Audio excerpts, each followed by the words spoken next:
안녕하세요. 베센트 미국 재무장관은 늘 이렇게 얘기합니다. 중국은 신뢰할 수 있는 협력 파트너가 아니다. 이거 몇 번이나 얘기했습니다. 중국은 신뢰할 수 있는 국가 아니라는 겁니다. 자, 이런 사람인데요. 베센트가 미국 중국 정상회담에서 한국 합의를 진전시킬 것이다. 이렇게도 얘기를 했네요. 지금 국제정세가 정말 긴박하게 돌아가고 있는데요. 이번에는 경제 추방작전 시작했죠. 발표했습니다.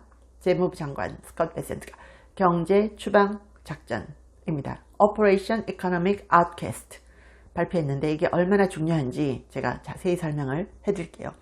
이건 거의 경제적으로 3차 세계대전이나 마찬가지예요. 자, 우리나라에 대해서는 베센트 장관이요. 아주 냉랭합니다. 작년에 미국 2+2 통상회의 취소 통보했죠. 공항 나가다가 구윤철 부총리가 다시 돌아왔죠. 작년 7월이었습니다. 베센트 장관의 경제 추방작전 Operation Economic Outcast 시작했는데요. 자, 오늘 발표된 새로운 부문별 제재 결정은 이란이 5국가에서 착취하는 가장 중요한 5가지 생명줄을 겨냥한 것이다. 디지털 자산, 기술, 금, 항공, 그리고 해운. 경제전쟁 선포했는데요. 이거는요, 중국을 정조준한 제재선언입니다. 경제 추방작전. 우리 목표는 모든 경제적 생명선을 끊기 위한 지속적인 캠페인이다. 이란이 완전히 고립될 때까지 밀어붙인다. 이거고요. 이란과 계속 거래하는 어리석은 자들에게 2차 제재 위험을 크게 확대한다. 그리고 그 누구도 미국 제재의 사정권에서 예외가 아니다.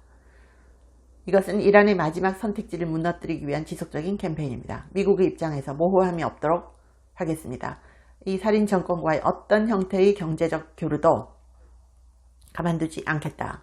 이란을 대신해서 자금 세탁을 중개하는 어떤 주체든지 미국 달러 시스템에서 제거될 것입니다. 시계는 이미 움직이기 시작했습니다. The clock just started ticking. 이렇게 얘기했죠. 이란과 계속 거래하는 나라 중국입니다. 대표적인 나라. 그리고 이란을 대신해서 자금 세탁을 중개하는 나라 중국입니다.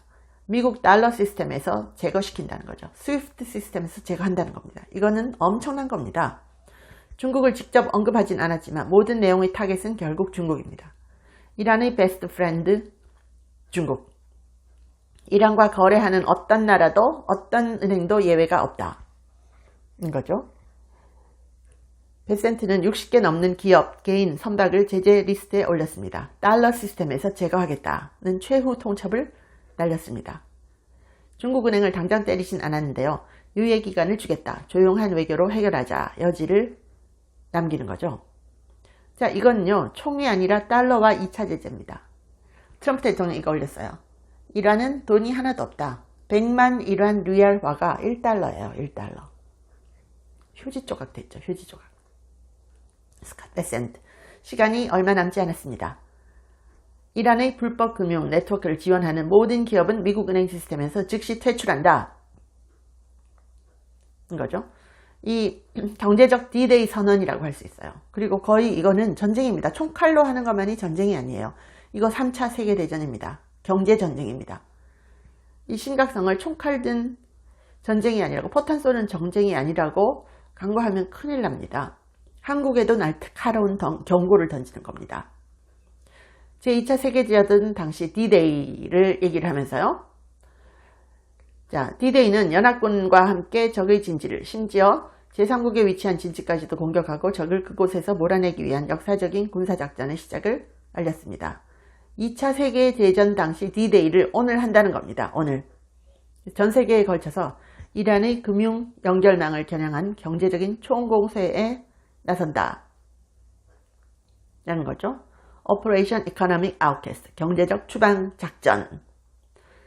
그래서 이란과 거래하는 제3국 그리고 그 기업, 은행까지 2차 제재 대상으로 삼겠다는 겁니다. 자, 이러면요. 우리나라도 선택의 기준이 명확해졌습니다. 미국과 함께 할 것인가? 아니면 이란, 그리고 이란의 베스트 프렌드인 중국과 같이 갈 거냐? 라는 거죠. 자, 이재명 정부의 외교는 여전히 무슨 실용외교라는 이름을 붙이면서 중국, 러시아, 이란 등과 관계를 관리하려는 듯한 태도를 보여왔습니다. 자, 이런 사안에 대해서도 침묵이나 미온적인 대응, 그리고 트럼프 대통령이 도와달라고 했을 때 no thank you 했죠. 그 예입니다. 그런데 지금은 이런 줄타기가 통하는 시대가 아닙니다. 베센트의 발언은 제3국 진지를 공격하던 D-Day, 2차 세계대전 D-Day의 정신을 경제적인 영역으로 옮긴 겁니다.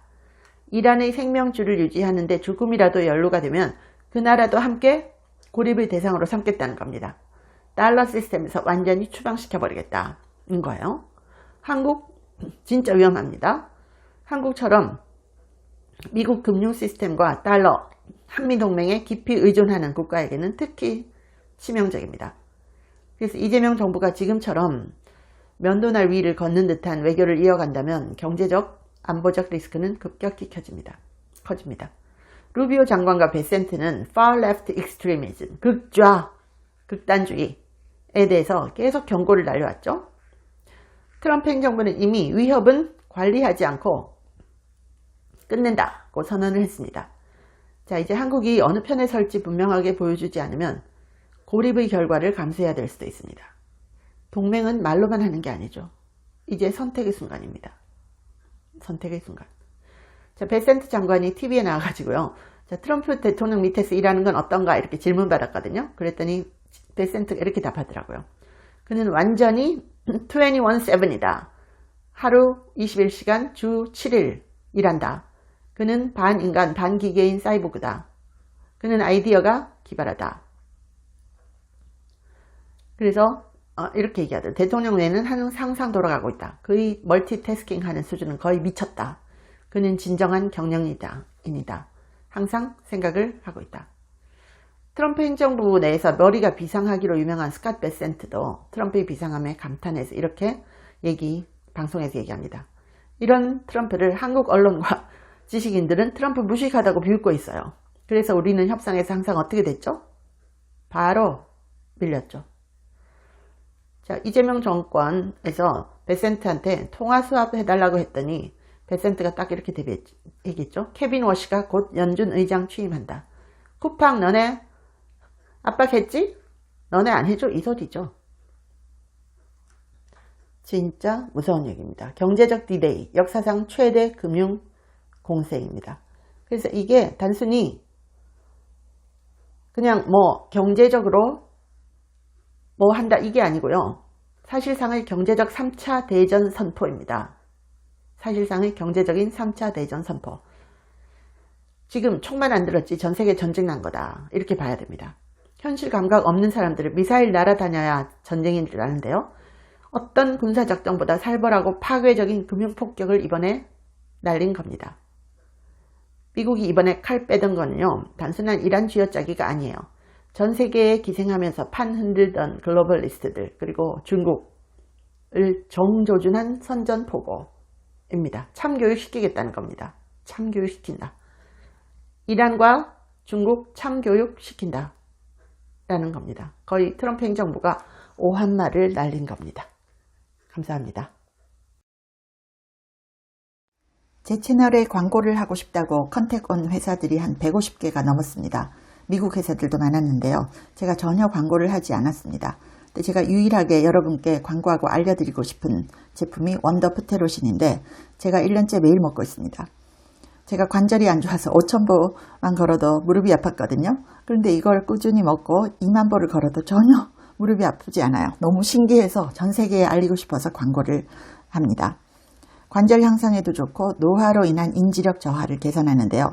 두뇌 건강과 관절을 한꺼번에 케어하는 효과가 있습니다. 고대 의대 연구진이 만들었고요. 학술지 저널 알츠하이머스 디지즈에도 소개가 됐고 4개 이상 저널에 소개가 됐고 특허도 20개 이상 갖고 있습니다.